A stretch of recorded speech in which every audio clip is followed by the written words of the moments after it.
Assalamualaikum students, I hope you are fine. Welcome to Psychology with मुकद्दस. This is another video और इस video में आपसे practical report जो है वो 2 शेयर की जा रही है, जिसमें आपको गाइडलाइंस प्रोवाइड की जाएंगी प्रॉपर कि आपने किस तरह प्रैक्टिकल रिपोर्ट 2 है neuro psychological basis of behaviour PSY P610 की, और इसके अलावा अब बाकी जितनी भी प्रैक्टिकल रिपोर्ट्स हैं वो भी आपसे शेयर की गई हैं. प्रैक्टिकल रिपोर्ट 1 भी शेयर की गई थी. इसके अलावा प्रैक्टिकल रिपोर्ट 2 जो है वो PSY P631 की भी शेयर हो गई है.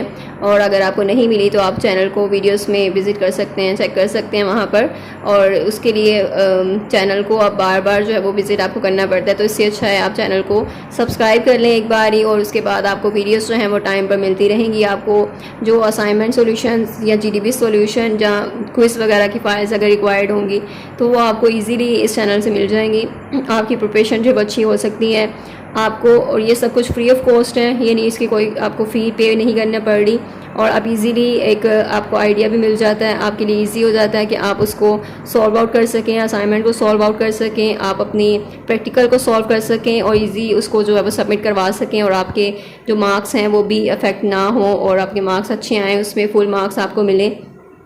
तो ये वीडियो भी बहुत रिक्वेस्टेड है. काफ़ी स्टूडेंट्स ने रिक्वेस्ट की हुई है इस वीडियो को बनाने के लिए. और इस वीडियो में जो भी आपको इंस्ट्रक्शंस दी जाएंगी, जो गाइडलाइंस आपको दी जाएंगी, आपने बस उनको फॉलो करना है. तो फर्स्ट ऑफ ऑल हम देखेंगे इसका एक जनरल ओवरव्यू मैं आपको बता देती हूँ रिपोर्ट से. उसके बाद फिर सॉल्यूशन भी शेयर किया जाएगा. सॉल्यूशन में आपने फिर जो भी सॉल्यूशन शेयर किया जाएगा उसको आपने कॉपी नहीं करना, बल्कि एक आइडिया के लिए आपको एक सॉल्यूशन दिया गया है, उसको आपने पैराफ्रेज करना है, उसको आपने अपनी वर्डिंग में करना है, फिर आपने उसको सबमिट करवाना है, ताकि किसी स्टूडेंट का भी प्लेजरिज्म का इशू ना आए और सारे स्टूडेंट्स के मार्क्स जो हैं वो फुल आएँ और किसी के मार्क्स ज़ीरो ना हो. सो यहाँ पर आपने सिंपली अपने जो भी अपनी यहाँ पर अपना लिखना है, नेम्स वगैरह मेंशन करना है, स्टूडेंट ID मेंशन करनी है, सेशन 2023 मेंशन करना है, और नेक्स्ट है यहाँ पर कुछ भी नहीं आपने लिखना है, इसको एज इट इज़ ही छोड़ दें. और नेक्स्ट आपका जो स्ट्रोप इन न्यूरो साइकोलॉजिकल स्क्रीनिंग टेस्ट है उसको एडमिनिस्टर करना है आपने किसी भी नॉर्मल क्लाइंट पे. अब यहाँ पर ये समझना ज़रूरी है कि ये जो टेस्ट है वो क्या टेस्ट होता है. ठीक है, स्ट्रोप न्यूरो साइकोलॉजिकल स्क्रीनिंग टेस्ट जो है वो एक ऐसा टेस्ट है जो आप नॉर्मल क्लाइंट पे एडमिनिस्टर करते हैं. उनमें जो भी प्रॉब्लम्स होती हैं, जो साइकोलॉजिकल डिसऑर्डर्स होते हैं, उनको आइडेंटिफाई करने के लिए हम ये टेस्ट को एडमिनिस्टर करते हैं. अब कौन सी साइकोलॉजिकल डिसऑर्डर्स हैं जिनको हम आइडेंटिफाई कर सकते हैं इसमें हम अटेंशन की प्रॉब्लम्स को जो कि ADHD में होती हैं, और कुछ ब्रेन इंजरीज़ को भी इसमें हम आइडेंटिफाई कर सकते हैं. और ये किस लिए है कि इस टेस्ट में हम एनालिसिस कर सकते हैं, असेस कर सकते हैं कि जो ब्रेन है, जो क्लाइंट का ब्रेन है वो किस तरह डिस्ट्रैक्शंस को हैंडल कर सकता है, किस तरह से रिस्पॉन्स को कंट्रोल कर सकता है वो. ठीक है, यानी इस टेस्ट में इतना इंटरेस्टिंग सा टेस्ट है ये, और आपने आई थिंक पहले भी कभी देखा होगा और या फिर सॉल्व भी किया होगा मे बी. तो ये टेस्ट बहुत कॉमन है, आप इसको नेट पे भी सर्च कर सकते हैं, गूगल कर सकते हैं, यूट्यूब पे देख सकते हैं. उससे क्या होगा, आपका एक माइंड जो है वो क्लियर हो जाएगा, आपको अंडरस्टैंडिंग मिल जाएगी. ये टेस्ट जो है वो बहुत इंटरेस्टिंग सा होता है. इसमें क्या होता है कि आपसे कुछ वर्ड्स लिखे होते हैं और कलर्स नेम लिखे होते हैं. कलर्स नेम जो है वो वर्ड में लिखे होते हैं और उनका कलर डिफरेंट होता है. लाइक अगर रेड लिखा हुआ है, रेड वर्ड लिखा हुआ है, वो कलर उसका डिफरेंट होगा, वो ब्लू कलर में लिखा होगा. अब आपने जो क्लाइंट होता है, हमने क्लाइंट से पूछना है कि उसने जस्ट कलर का नेम बताना है, उसने वर्ड नहीं बताना. ठीक है, अगर सपोज रेड लिखा हुआ है लेकिन वो ब्लू कलर में लिखा हुआ है, तो क्लाइंट ने क्या करना है, क्लाइंट ने कलर्स बताने हैं, क्लाइंट ने वर्ड नहीं बताना. और जो माइंड मतलब हमारा इस तरह से डिज़ाइन हुआ है कि हमने जो वर्ड्स हमें आते हैं, ये वोकैबुलरी जो है, हम जल्दी वो वर्ड पढ़ते हैं, हम वो कलर इग्नोर कर देते हैं. ठीक है, अगर ऑरेंज कलर है और रेड लिखा हुआ है तो हम रेड उसको पढ़ेंगे. इसलिए ये टेस्ट है, इसीलिए है कि हम कितना फोकस कर पाते हैं. ठीक है, जो क्लाइंट है उसकी एबिलिटी कितनी है फोकस करने की या टास्क को स्विच करने की, क्योंकि इसमें हम टास्क को स्विच कर रहे हैं, और अपने इम्पल्सिस को कंट्रोल करने की. और जो रीडिंग यानी कि आप उसमें रीडिंग कर लेते हैं, आप स्पॉन्टेनियसली आप वो वर्ड को पढ़ लेते हैं, जबकि आपने वो वर्ड रीड नहीं करना, बल्कि आपने सिर्फ उसका कलर बताना है. तो ये टेस्ट है, बहुत इंटरेस्टिंग सा टेस्ट है. आप एडमिनिस्टर कर सकते हैं इसको, और यही एडमिनिस्टर करके आपने इसको जो रिजल्ट है वो फाइंड आउट करना है. क्वांटिटेटिव एनालिसिस, क्वालिटेटिव एनालिसिस वगैरह करना है. इस रिपोर्ट में आपने सब कुछ बताना है. एंड बायोडेटा सबसे पहले आप क्लाइंट का बताएंगे, उसका name, age, gender, education, birth order, number of siblings कितने हैं, रिलीजन क्या है, इन्फॉर्मेंट क्या है. नेक्स्ट है बैकग्राउंड इन्फॉर्मेशन देनी है आपने, फैमिली हिस्ट्री के बारे में बताना है आपने, क्लाइंट की जो फैमिली है, फादर है, मदर या सिबलिंग्स वगैरह की डिटेल बतानी है आपने, उनका स्टेटस क्या है, सिस्टम क्या है और दूसरी रिलेटेड इन्फॉर्मेशन। पर्सनल हिस्ट्री आपने बतानी है और क्लाइंट के बारे में, क्लाइंट की कॉम्प्लिकेशंस, जो बर्थ कॉम्प्लिकेशंस तो नहीं थी कोई, या फिर कोई इंजरी वगैरह तो नहीं थी, तो वो आपने बताना है इसमें। एजुकेशनल हिस्ट्री क्या है क्लाइंट की वो बताना है, एजुकेशनल बैकग्राउंड क्या है वो बताना है, या करियर के बारे में बताना है, और जितने भी उसके फेलियर्स रहे या सक्सेस वगैरह थी उसको मेंशन करना है आपने। टेस्ट एडमिनिस्ट्रेशन आपने किस तरह करनी है, आपने किस तरह टेस्ट को एडमिनिस्ट्रेट करना है आपने वो बताना है यहाँ पर। नेक्स्ट है बिहेवियर ऑब्जर्वेशन, यानी आपने उसके जो बिहेवियर है उसकी डिटेल देनी है, उसकी ऑब्जर्वेशन आपने बतानी है क्लाइंट के हवाले से, क्लाइंट का पेरेंट्स कैसा था, उसकी करंट मेंटल स्टेट क्या है, उसका बिहेवियर ओवरऑल कैसा था जब वो टेस्ट एडमिनिस्टर कर रहे थे आप, तो उसका बिहेवियर कैसा था, ठीक है, वो कंफ्यूज तो नहीं था या नर्वस तो नहीं था, वो एक्टिव था या नहीं, वो सारी चीज़ें आपने उसके बिहेवियर को मेजर करना है, आपने बिहेवियर को एनालिसिस करना है, उसके ऑब्जर्व करना है उसके बिहेवियर को। फिर आपने रिजल्ट्स बताने हैं, क्वान्टिटेटिव एनालिसिस आपने उसको काउंट करना है यानी कैलकुलेट करना है, क्लाइंट के जो रिस्पॉन्सेज हैं, जो स्कोर्स था उसका, इसका टेबल में एक मतलब मेंशन करना है आपने, फर्स्ट पेज पे जो टेबल मेंशन है उसमें, और इस तरह आपने रिकॉर्ड करके एक उसका एनालिसिस का आपने फाइंड आउट करना है, एक रिजल्ट क्वांटिटेटिव एनालिसिस का। देन क्वालिटेटिव एनालिसिस में क्या होता है, आपने इंटरप्रिटेशन देनी होती है क्लाइंट का जो स्कोर है उसकी, फिर डिस्कशन करनी है आपने, उसका केस को ब्रीफली आपने उसको डिस्कस करना है, उसकी ओवरऑल डिस्कशन आपके क्लाइंट के स्कोर पे बेस कर दी है, जितना क्लाइंट का स्कोर होगा उतना ही आपने उसको बताना है। फिर लिमिटेशन या सजेशन देनी है, और फिर रेफरेंसेस में आपने एज इट इज़ ही लिखना है, must be as per APA, और इसका इतना इशू नहीं है।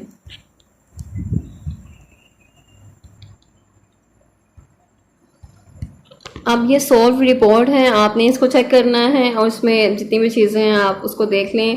First of all table of content है, आप इसको मिस भी कर सकते हैं। बायोडेटा सबसे पहले, यानी आपने कंटेंट्स जो मेंशन किए हैं रिपोर्ट का, जो कंटेंट्स हैं, जो पार्ट्स हैं, आपने उसको एक हाईलाइट कर दिया। बायोडेटा है सबसे पहले, एजुकेशन हिस्ट्री है, रिजल्ट्स हैं, लिमिटेशंस हैं, सजेशंस हैं, और ये उनका जो बायोडेटा है आपने उसको मेंशन करना है। नेम क्लाइंट का क्या है, एज क्या है, gender, education, birth order, number of siblings, और ये सारी आपने डिटेल मेंशन कर देनी है यहाँ पर। नेक्स्ट है बैकग्राउंड इन्फॉर्मेशन, यानी फैमिली हिस्ट्री के बारे में बताना है कि फादर क्या करते हैं, ठीक है। उसके बाद फादर के बारे में बताना है कि वो एक्टिव हैं या हेल्दी हैं, या कोई साइकाट्री प्रॉब्लम तो नहीं है, फादर की पर्सनैलिटी कैसी है, या रिलेशन कैसा है क्लाइंट के साथ, और या दूसरे उनकी जो वाइफ या स्पाउस हैं या दूसरे जो फैमिली मेम्बर्स हैं उनके साथ उनका रिलेशन कैसा है। तो क्लाइंट की मदर के बारे में बताना है आपने, क्लाइंट की मदर क्या मतलब क्या करती हैं, हाउसवाइफ हैं, शी इज़ फिजिकली फिट या हेल्दी हैं, हर पर्सनैलिटी उनकी कैसी है, स्वीट एंड केयरिंग, इस तरह डिफरेंट आप सारी चीज़ें अपनी मदर के बारे, उनकी मदर के बारे में, फादर के बारे में और सिबलिंग्स के बारे में डिटेल वगैरह आपने यहाँ पर मेंशन करनी है। रिलेशन विद क्लाइंट इज़, यानी उनका क्लाइंट के साथ रिलेशन कैसा है उनकी मदर का, ठीक है। और नेक्स्ट है कि उनका हस्बैंड के साथ रिलेशन कैसा है, टोटल नंबर ऑफ सिबलिंग्स क्या हैं, और सिबलिंग्स कौन हैं, मेल हैं, फीमेल हैं, क्लाइंट का बर्थ ऑर्डर नंबर क्या है, वो 3rd नंबर पे हैं या 4th पे हैं या 2 पे हैं, तो वो सारी आपने बतानी है। और सिबलिंग्स के बारे में बताना है कि सिबलिंग्स कैसे हैं उनके, ठीक है, और उनका जो स्टेटस है वो क्या है, और उनका रिलेशन कैसा है अपने बाकी जो क्लाइंट का रिलेशन कैसा है अपने सिबलिंग्स के साथ, और क्लाइंट का जो भी आपने बताना है, क्लास क्या है, मिडिल क्लास है, अपर क्लास है, लोअर क्लास है, फैमिली के बारे में बताना है, सपोर्टिव है, इनकरेजिंग है या नहीं, पेरेंट्स कैसे हैं, ओवरऑल ये ओवरऑल आपने बताना है उनका इंट्रो, और वो मतलब साथ में रहते हैं या नहीं, उसके सिबलिंग्स कैसे हैं, और फैमिली जो है वो डिस्प्यूट तो नहीं कोई फैमिली में, या मेंटल हेल्थ कंसर्न तो नहीं थे पास्ट में किसी को भी, तो वो चीज़ें आपने मेंशन कर देनी है यहाँ पर। नेक्स्ट है पर्सनल हिस्ट्री। पर्सनल हिस्ट्री में आपने उनकी हिस्ट्री बतानी है, जो चाइल्डहुड या इन्फेंसी के ड्यूरिंग जो भी उनके दौरान अगर कोई कॉम्प्लिकेशंस रही हैं वो मेंशन करनी है यहाँ पर। डेवलपमेंटल जो माइलस्टोन्स हैं उनके उनके दौरान अगर कोई भी वहाँ पर अगर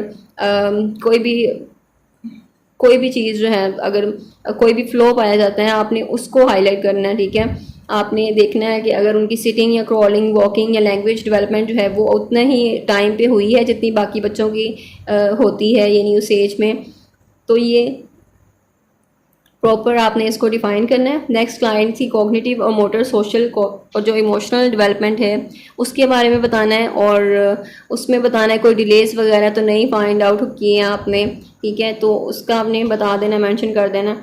क्लाइंट कन्वेंशनल स्कूल में गए, ठीक है, उनकी लर्निंग कैसी रही, लर्निंग डिसेबिलिटी तो नहीं थी कोई, और उनकी जो स्पेशल एजुकेशनल रिक्वायरमेंट है, कोई भी चीज़ है उसको आपने मेंशन करना है। क्लाइंट में कोई मतलब उनका हेड ट्रॉमा तो नहीं था, या ट्रॉमेटिक ब्रेन डैमेज तो नहीं हुआ कभी, कोई इंजरीज वगैरह तो नहीं हुई, या सीरियस एक्सीडेंट वगैरह तो नहीं हुआ जब वो बच्चे थे या टीनेजर थे, तो वो आपने यहाँ पर डिस्कस करना है। यहाँ पर आपने बता देना है कि अगर उनकी कोई डिसीज़ नहीं रही, मेडिकल डिसऑर्डर्स नहीं हुए उन्हें कोई भी, और क्लाइंट की जो ओवरऑल जो मेंटल या कॉग्निटिव जो हेल्थ थी या डेवलपमेंट थी, तो वो ठीक थी, सब कुछ परफेक्ट था। नेक्स्ट है एजुकेशनल हिस्ट्री। एजुकेशनल हिस्ट्री में आपने बताना है कि क्लाइंट जो है वो उनकी एकेडमिक करियर जो है कब स्टार्ट हुआ था, और क्लाइंट जो है उन्होंने एकेडमिक अचीवमेंट जो है वो उनकी कैसी रही थी, ठीक है, और उन्होंने क्या क्या अचीवमेंट्स की हैं, उन्होंने मैट्रिक कब किया था, उन्होंने उसके बाद क्या, मैट्रिक के बाद क्या किया है, बैचलर्स कब किया है, उसके बाद मास्टर्स की डिग्री उन्होंने कब की थी। तो ये डिफरेंट जो है उन्होंने क्लाइंट के बारे में इंफॉर्मेशन आपने दे देनी है, और ग्रेड्स के बारे में बताना है कि उन्होंने अच्छे ग्रेड्स दिए, ठीक है, ओवरऑल उनका जो नॉलेज है वो काफ़ी स्ट्रॉन्ग है, यानी कि अच्छा नॉलेज है, और माइंड जो है उनका शार्प है, या फिर कंसेप्चुलाइजेशन है उनकी। तो सारी चीज़ें आपने ये सारी मेंशन कर देनी है, उनके बारे में बता देना है आपने, उनकी एजुकेशनल हिस्ट्री जो है वो प्रोवाइड करनी है आपने। और यहाँ पर जो ओवरऑल जो उनकी एक्स्ट्रा करिकुलर एक्टिविटीज़ हैं वो भी मेंशन कर सकते हैं आप, वो भी बता सकते हैं कि उनके एक्स्ट्रा करिकुलर एक्टिविटीज़ में वो कैसे थे, और क्लाइंट जो है ओवरऑल उनकी जो परफॉर्मेंस है वो कैसी रही है एकेडमिक करियर में, या एकेडमिक सक्सेस मेंशन करनी है आपने। आउट परफॉर्मेंस जो है वो आउटस्टैंडिंग थी उनकी, सारी इंटेलेक्चुअल जो सारी चीज़ें हैं उनकी, तो वो परफेक्ट थी, और काफ़ी अचीवमेंट्स की हैं उन्होंने अपने एकेडमिक जो करियर के दौरान, सारी चीज़ें वो सब कुछ यहाँ पे मेंशन कर देना है। नेक्स्ट टेस्ट एडमिनिस्ट्रेशन है, यानी टेस्ट को आपने कैसे एडमिनिस्टर करना है, और टेस्ट जो है वो क्लिनिकल सेटिंग में होगा, साइकोलॉजिस्ट के ऑफिस में, और कहाँ पर हुआ था, और वो कंट्रोल और पीसफुल एटमॉस्फेयर में था। क्लाइंट जो है उसको एक थॉरो एक्सप्लेनेशन दी गई थी कि टास्क जो है, गोल क्या है, डायरेक्शंस क्या हैं, और कंप्लीट उसको इंस्ट्रक्शन दी गई थी। Standardize test computer application that shows the clients stimuli was the material utilize in this Stroop test, यानी कि कंप्यूटर पे ही वो जो आप मटेरियल शो करते हैं उसको, वो वर्ड्स आपने शो करने होते हैं, वो स्टिमुलाई शो करना होता है, जिसको उसने फिर बताना है कि वो कलर का नेम बताना है और वर्ड नहीं बताना, ठीक है। तो वो एक कंप्यूटर के थ्रू होगा, एंड मल्टीपल स्क्रीन्स होंगी, सॉफ्टवेयर होगा उसमें, और यूनिक कलेक्शन ऑफ फ्रेजेस होंगे, ये कलर पैचेस वगैरह, ठीक है, यानी कि कलर हमने उसको बताना है, तो वर्ड्स भी होंगे, और लेकिन वो कलर नेम ही होंगे, और उनका कलर जो है वो डिफरेंट होगा, और जो क्लाइंट है उन्होंने कलर बताना होगा।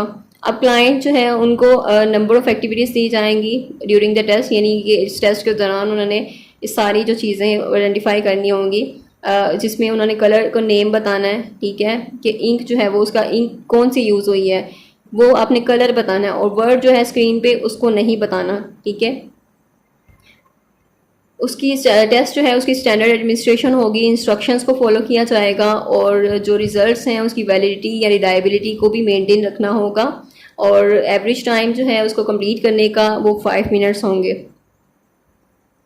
बिहेवियर ऑब्जर्वेशन है, देन आपने बिहेवियर ऑब्जर्व करना है क्लाइंट का थ्रू आउट द एग्ज़ाम, और क्लाइंट ने जो है वो अच्छा मेंटेन किया बिहेवियर, काम थे, कॉन्सनट्रेटेड थे वो, ठीक है। तो ये सारी उन्होंने ग्रेट अटेंशन डेमोन्स्ट्रेट की है, यानी मेंटल फ्लेक्सिबिलिटी है उनकी काफ़ी, और वो डिस्ट्रैक्शंस को हैंडल कर सकते थे, उन्होंने अपने रिस्पॉन्सेस को कंट्रोल किया, अपनी इम्पल्सिस को कंट्रोल किया, और उनकी फोकस करने की एबिलिटी जो ज़्यादा थी, या टास्क को स्विच करने की एबिलिटी ज़्यादा थी। और उनका जो पोस्टर है वो अलर्ट था, फेशियल एक्सप्रेशंस जो थे वो कैसे थे वो आपने बताना है, एक्टिव थे वो एग्ज़ाम के दौरान या नहीं, टेस्ट के दौरान एक्टिव थे या नहीं, और उनके जो लुक हैं वो कैसे, लुक्स कैसे थे, और उनका यानी ओवरऑल आपने बताना है क्लाइंट फोकस कर रहे थे या नहीं, एक्टिव थे या नहीं, बॉडी लैंग्वेज कैसी थी, और कॉन्फिडेंट थे या नहीं, और कोई कन्फ्यूजन तो नहीं थी, या फिर नर्वस तो नहीं थे, ये सारी चीज़ें आपने नोट डाउन करनी है। और उनकी जो आई कांटेक्ट है वो कैसा था, और कंसंट्रेशन कैसी थी, फोकस कैसा था, और इस तरह की सारी चीज़ें आपने इसमें बिहेवियर ऑब्जर्वेशन में डिस्कस करनी है। क्लाइंट का जो मेंटल स्टेट है और वो बताना है आपने कि वो किस तरह मेंटल स्टेट, उसका अंदाज़ा आपको हो जाएगा, यानी वो टेस्ट में किस तरह पार्टिसिपेट कर रहे हैं और किस तरह रिस्पॉन्स कर रहे हैं, उनका इमोशनल कंट्रोल कितना है और वो टेस्ट क्वेश्चंस को किस तरह से अप्रोच कर रहे हैं और वो एक्साइटेड हैं टेस्ट के लिए या नहीं। ठीक है, तो उन्होंने सारी वो चीज़ें आपने ऑब्जर्व करनी है, प्रॉब्लम सॉल्विंग कितनी है उनमें, क्रिटिकल थॉट कितनी है और ये सारी चीज़ें। क्लाइंट का जो स्पीडी रिस्पांस टाइम है वो भी आपने नोट डाउन करना होता है कि कितनी स्पीडीली उन्होंने रिस्पांस किया है और उनका रिस्पांस जो है वो कितना एक्यूरेट है वो भी चेक करना होता है कि एग्ज़ाम के दौरान। और उनकी जो कॉग्निटिव एक्टिविटी है, यानी उसमें बताते हैं कि कितना ज़्यादा वो शार्प हैं उस चीज़ में। ठीक है, अपने माइंड को हैंडल कर सकते हैं, आप ब्रेन्स की जो डिस्ट्रैक्शंस जो हैं उनको हैंडल कर सकते हैं, तो अपने रिस्पॉन्सेज जो हैं वो उसको कर सकते हैं, कंट्रोल कर सकते हैं। उनकी कैपेसिटी कितनी है कि वो जल्दी से इंफॉर्मेशन प्रोसेस कर सकते हैं। ठीक है, जब वो जल्दी, यानी कि जितना ज़्यादा वो रिस्पॉन्स टाइम उनका कम होगा, इट मीन्स कि उतना ही जल्दी वो उनका उतना ही ज़्यादा वो क्विक हैं अपनी इंफॉर्मेशन प्रोसेसिंग में, कॉग्निटिव एबिलिटी ज़्यादा है उनकी, फोकस करने की एबिलिटी ज़्यादा है और टास्क को स्विच करने की या इम्पल्स को कंट्रोल करने की। तो ये सारी चीज़ें आपने यहाँ पे डिस्कस करनी है। फिर रिजल्ट्स हैं, फिर क्वान्टिटेटिव एनालिसिस आपने पहले बताना है और ये टेबल मेंशन है जिसमें आपने नंबर ऑफ़ रिस्पॉन्सेज बताने हैं, कितने नंबर ऑफ़ रिस्पॉन्सेज, यानी कि कितने ऐसे थे जिन पे उन्होंने रिस्पॉन्स किया है। फिर आपने इनकरेक्ट रिस्पॉन्सेज बताना है कि उनमें से इनकरेक्ट कितने हैं और स्कोर बताना है आपने, ओवरऑल स्कोर कितने हैं। और इस तरह आपने कलर्ड वर्ड टास्क बताना है, यानी कि कलर जो वर्ड थे टास्क वो कौन से थे, 90 थे और उसमें जो इनकरेक्ट रिस्पॉन्सेज हैं उसमें 8 थे और स्कोर बताना है आपने, ओवरऑल परसेंटेज बताना है और फिर जो ब्रेन डैमेज है वो तो नहीं है उसके चांसेस कितने हैं। तो ये एक क्वांटिटेटिव एनालिसिस है। एंड देन क्वालिटेटिव एनालिसिस है। क्वालिटेटिव एनालिसिस में आप इंटरप्रिटेशन करते हैं और क्लाइंट के बारे में और जो स्कोर है जो रिवील हुआ है उसको हमने इंटरप्रेट करना है, यानी इसको हमने एक्सप्लेन करना है, उसको हमने डिस्क्राइब करना है, बताना है, उसको एक्सप्रेस करना है। तो क्लाइंट जो है उन्होंने कितने रिस्पॉन्स सबमिट करवाए हैं, ठीक है, उनका टोटल जो रिस्पॉन्सेज कितने थे कलर टास्क पे और पार्टिसिपेशन कैसी थी उनकी, फोकस कितना था ड्यूरिंग द टेस्ट। अच्छा, इनएक्यूरेट रिस्पॉन्सेज जो हैं वो बताने हैं, क्लाइंट जो है वो उन्होंने कितने रिस्पॉन्सेज इनएक्यूरेट किए थे, ठीक है, और उनमें कलर्ड वर्ड वाले टास्क जो हैं उसमें कितने रिस्पॉन्सेज थे, उनकी मिस्टेक्स कितनी थी। तो ये सारी चीज़ें आपने बता देनी है और स्कोर आपने बताना है कंप्लीट करने का। जो क्लाइंट का कंप्लीटेड जो टास्क है उसका स्कोर जो है वो ओवरऑल 70 है और एंड 82 है, और जिसको जो डेमोन्स्ट्रेट कर रहा है कि उनके हाई लेवल कॉम्पिटेंस है, प्रोफिशेंसी है। And the client out perform the स्ट्रूप neuropsychological screening exam, ठीक है, उन्होंने बहुत अच्छा एग्ज़ाम दिया है और उनकी 90 सेकेंड परसेंटाइल बन रही है ऑन हिज परफॉर्मेंस, यानी बहुत अच्छी परफॉर्मेंस रही है उनकी। और उसके बाद जो ब्रेन डैमेज अगर हम चेक करें तो वो ब्रेन डैमेज जो है उनका, ब्रेन डैमेज की लाइक्लीहुड जो है वो बिल्कुल 0.08 है और बहुत लो नंबर है, जो कि शो करता है, जो कि ये शो कर रहा है कि जो कस्टमर या क्लाइंट जो है ना उसके जो सिम्टम्स हैं ब्रेन डैमेज के वो नहीं हैं और वो ब्रेन डैमेज का कस्टमर नहीं है और उसे ब्रेन डैमेज जो है वो उसे होने के चांसेस बहुत कम हैं। तो ये है स्ट्रूप टेस्ट जिसमें हम आइडेंटिफाई करते हैं कि कोई मेंटल डिसऑर्डर तो नहीं है और ये ब्रेन जो है, ब्रेन की फंक्शनिंग और ब्रेन की कि वो किस तरह ब्रेन जो है वो हैंडल कर सकता है डिस्ट्रैक्शंस को, किस तरह कंट्रोल कर सकता है रिस्पॉन्सेस को, और कितना फोकस एबिलिटी कितनी है आप में फोकस करने की, टास्क को स्विच करने की, अपने इम्पल्स को कंट्रोल करने की। तो वो सारी चीज़ें।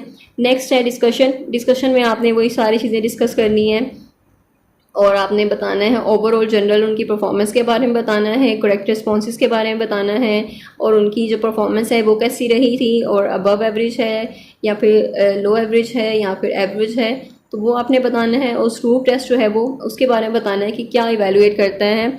इसमें रेंज ऑफ कॉग्निटिव स्किल्स होते हैं, कितनी थॉट की फ्लेक्सिबिलिटी है, रिएक्शन इनहिबिशन कितना है, अटेंटिवनेस कितनी है, ठीक है। तो ये सारी चीज़ें स्ट्रूप टेस्ट जो है वो इनको आइडेंटिफाई कर रहा होता है, इनको जज कर रहा होता है, ये सारी जो एबिलिटीज़ हैं इसको चेक कर रहा होता है क्लाइंट की।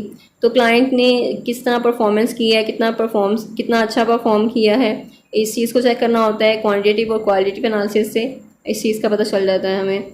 सो he has a high degree of cognitive flexibility, यानी यहाँ पर आपने क्लाइंट के बारे में बता देना है कि उनकी जो फ्लेक्सिबिलिटी है वो कितनी है, इंफॉर्मेशन प्रोसेसिंग कैसी है, डिस्ट्रैक्शंस को कितना ओवरकम कर सकते हैं वो।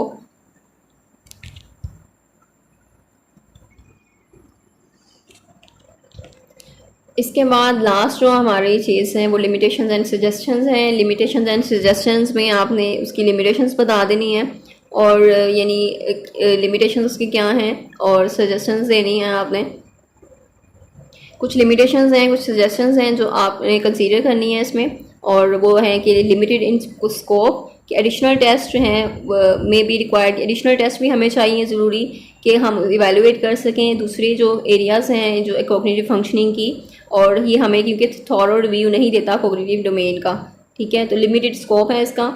एज स्पेसिफिक नॉर्म्स, क्लाइंट जो है वो एडल्ट है बिकॉज उसकी एज जो है 28 है, बट ये हमें रिमेंबर करना ज़रूरी है कि डिफरेंट एज ग्रुप्स जो हैं वो भी डिफरेंट स्टूप टेस्ट स्टैंडर्ड्स जो हैं उनके हो सकते हैं।